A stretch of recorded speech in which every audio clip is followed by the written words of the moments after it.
Bonjour les amis, soyez le bienvenu dans cette nouvelle vidéo concernant le module de biologie des organismes végétaux, ou plutôt la biologie végétale ou encore la botanique. Donc on est arrivé à la troisième vidéo concernant ce module, et comme vous avez lu dans le titre de cette vidéo, aujourd'hui on va traiter le chapitre des bryophytes. Et on commence à la barakatillah.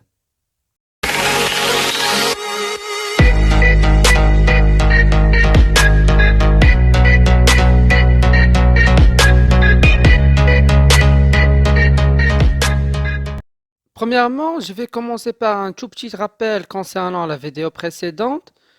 Du coup, dans la vidéo précédente, j'ai dit qu'on divise les êtres vivants en caryotes en deux règnes, le règne animal et le règne végétal. Et j'ai dit qu'on classe dans le règne végétal toutes les espèces chlorophylliennes autotrophes. C'est-à-dire qu'on classe dans le règne végétal toutes les espèces qui peuvent faire de la photosynthèse. Et donc, comme vous voyez ici, dans le règne végétal, on distingue deux grands groupes. Le groupe des thalophytes et le groupe des cormophytes. Et j'ai dit aussi que les cormophytes sont caractérisés par la présence d'un appareil végétatif différencié, qu'on appelle le cormus ou le corme. Cet appareil végétatif différencié constitue la tige et les feuilles, et constitue aussi les racines s'ils sont présentes. Et on a divisé ce groupe des cormophytes en deux sous-groupes, le groupe des plantes vasculaires et le groupe des plantes non vasculaires. Et donc, ce dernier groupe, c'est-à-dire le groupe des plantes non vasculaires, se localise, bien se trouve l'embranchement des bryophytes. Et donc, dans cette vidéo, nous allons apprendre plus de détails sur l'embranchement des bryophytes. Et on commence par une simple définition. Donc, comme vous savez, c'est que l'origine du mot bryophyte, en grec, c'est bryos, qui signifie mousse, et phyton, qui signifie plante. Donc, les bryophytes regroupent tous les mousses. Les mousses, vous savez que les mousses en arabe, c'est الخز أو مجموع الحزازيات. Ça, c'est pour la première point. Pour deuxième point, les bryophytes sont des plantes non vasculaires. Non vasculaires, c'est-à-dire que ce sont des plantes qui ne possèdent pas des vaisseaux conducteurs. Et pour les plantes, les tissus qui sont spécialisés dans la conduction de la sève et de l'eau sont le xylème et le phloème. Donc vous notez tout simplement pour ces deuxième points, les bryophytes sont des plantes non vasculaires, deux points, pas de xylème, pas de phloème. Ou bien, entre parenthèses, pas de tissu conducteur. Troisième point, ce sont des cryptogames. Qu'est-ce que ça veut dire cryptogame? Crypto signifie caché, gamme signifie l'appareil reproducteur. Cryptogame, c'est-à-dire que les bryophytes sont des espèces qui se caractérisent par des organes reproducteurs cachés. On va voir dans quelques instants la structure de l'appareil reproducteur des bryophytes. Ensuite, quatrième point, j'ai noté absence des racines. Les bryophytes sont des espèces qui ont un appareil végétatif différencié avec tiges et feuilles. Pour ce groupe des bryophytes, il n'y a pas de racines, mais il existe des filaments qu'on appelle des rhizoïdes. Ces filaments ou bien ces rhizoïdes jouent deux rôles essentiels. Le rôle de fixation de la plante dans la terre et jouent aussi le rôle d'absorption de l'eau et des sels minéraux. Dernier point, les bryophytes sont des petites plantes. Sont des quelques centimètres, de taille de quelques centimètres, et se localisent bien évidemment dans les zones humides, sur les toits de maisons, ou bien etc., etc. On passe maintenant à la classification des bryophytes. Alors, pour les bryophytes, on distingue trois groupes essentiels.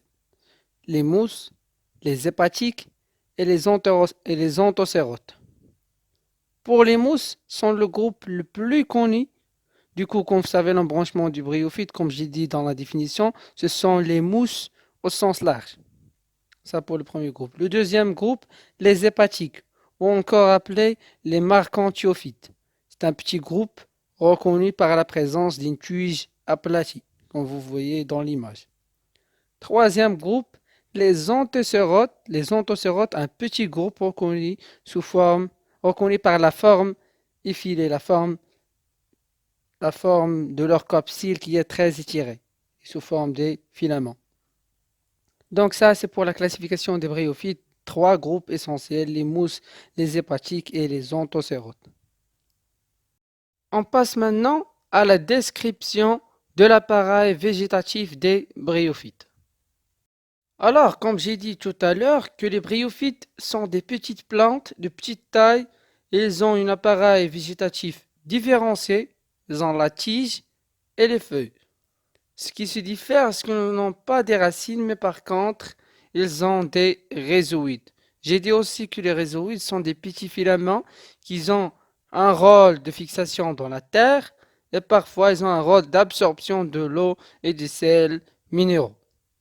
Alors ça, c'est pour la partie inférieure de la plante, la partie la plus visible de la plante qu'on appelle le gamétophyte. Alors pour le gamétophyte, cette partie est une partie haploïde et nous nommons gamétophyte parce qu'il porte ce qu'on appelle le gamétange. On va voir ça dans quelques instants. Ensuite, la partie supérieure, elle est nommée sporophyte. Ce sporophyte, il est formé par une coiffe, une capsule et la soie. Cette partie sporophyte est une partie diploïde.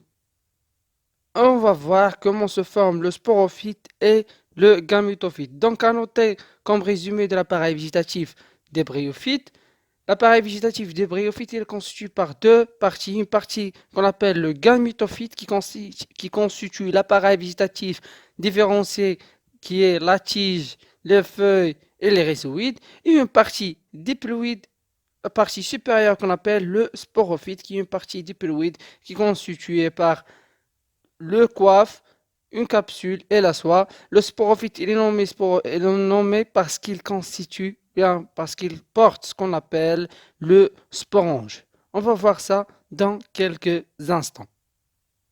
Ensuite, on va apprendre les organes et la structure de l'appareil reproducteur des bryophytes. Alors, on a deux types d'organes reproducteurs chez les bryophytes. On a le gamétange et le sporange. Le gamétange, c'est-à-dire l'organe qui libère les gamètes, et le sporange, c'est l'organe qui libère les spores. Alors, pour le gamétange, comme vous savez, c'est un organe qui libère les gamètes, et il y en a deux types de gamètes, et on a le gamète mâle et le gamète femelle, donc il y aura deux types de gamétange, le gamétange mâle et le gamétange femelle.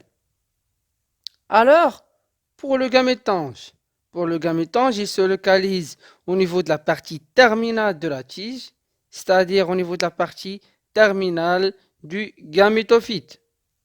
Alors, j'ai dit qu'on a deux types de gamètes, gamète mâle et gamète femelle, donc il y aura deux types de gamétange, un gamétange mâle et un gamétange femelle. Le gamétange mâle est appelé l'entéridie.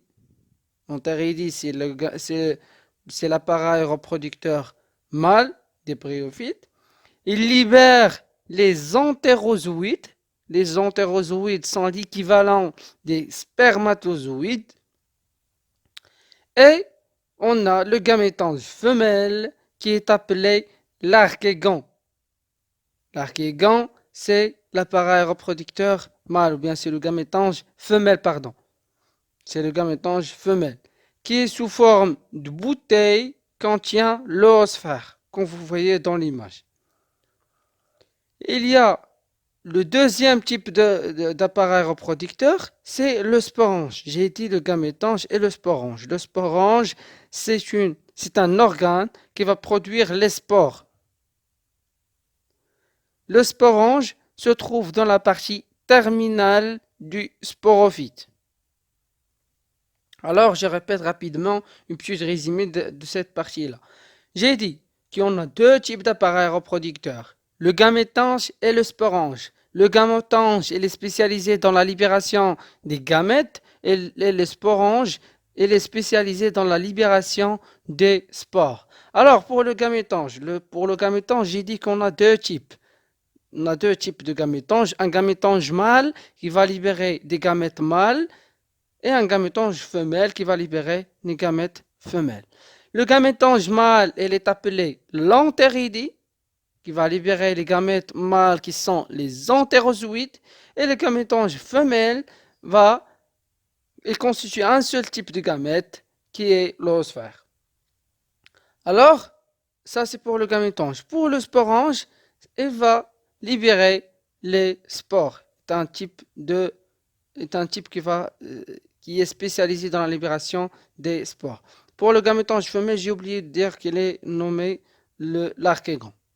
Et on passe. Alors, cette figure représente la différenciation des gamétanges, le gamétange mâle et le gamétange femelle. Alors, comme vous voyez ici, ça, c'est un gamétange femelle qu'on appelle l'archégon. Alors, la structure de l'archégon, comme j'ai dit tout à l'heure, il est sous forme d'une bouteille. Il y a un canal qui va laisser le passage des gamètes mâles vers le gamète femelle. Le gamète femelle, c'est l'oosphère. Donc ça, c'est la structure d'un gamétange femelle. Une structure très simple. Deuxièmement, le gamétange mâle, qu'on appelle l'entéridie.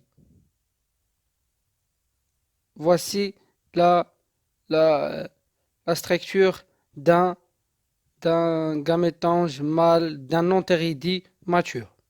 Lorsqu'il va y avoir maturation du gamétange mâle, lorsqu'il va y avoir maturation de l'entéridie, il va y avoir ouverture de l'enveloppe et il va y avoir expulsion, plutôt libération des entérozoïdes dans l'eau.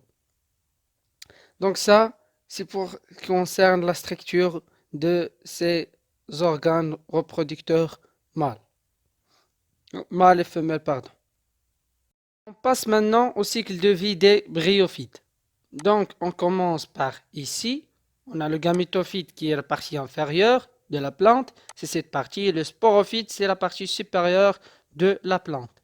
Alors, le sporophyte, comme j'ai dit tout à l'heure, qu'il contient le sporange. Le sporange, c'est un organe reproducteur qui va libérer les spores. Comme vous voyez ici, il va y avoir une libération des spores. Le phénomène qui aboutit à la formation de ces spores, c'est la méiose, formation des gamètes. Alors, ces spores sont des cellules haploïdes à N chromosomes. Donc ensuite, il va y avoir germination de ces cellules haploïdes, germination de ces spores, qui va aboutir vers la fin à un gamétophyte mature. Vers la fin de la germination de ces spores, on va obtenir un gamétophyte mature. Elle est schématisée ici par deux spores, donc on va aboutir à deux gamétophytes, un gamétophyte femelle et un gamétophyte mâle. Et vous savez que l'organe reproducteur des gamétophytes mâles, c'est l'entéridie, qui va libérer les entérozoïdes. Les entérozoïdes sont des cellules haploïdes à N chromosomes. Ces entérozoïdes vont être transportés par l'eau. Je vais parler sur ce phénomène dans quelques instants. Alors, de l'autre côté, le gamétophyte femelle, qui contient le gamétange femelle, qu'on appelle l'archégon, il va y avoir l'entrée des entérozoïdes à l'intérieur de l'archégon et vont féconder l'oosphère et par conséquent il va y avoir la formation du sporophyte qui est diploïde à 2 N chromosomes. Donc le gamétophyte elle est haploïde, N chromosomes et le sporophyte elle est diploïde, 2 N chromosomes. Donc ça, c'est le cycle de vie des bryophytes en général.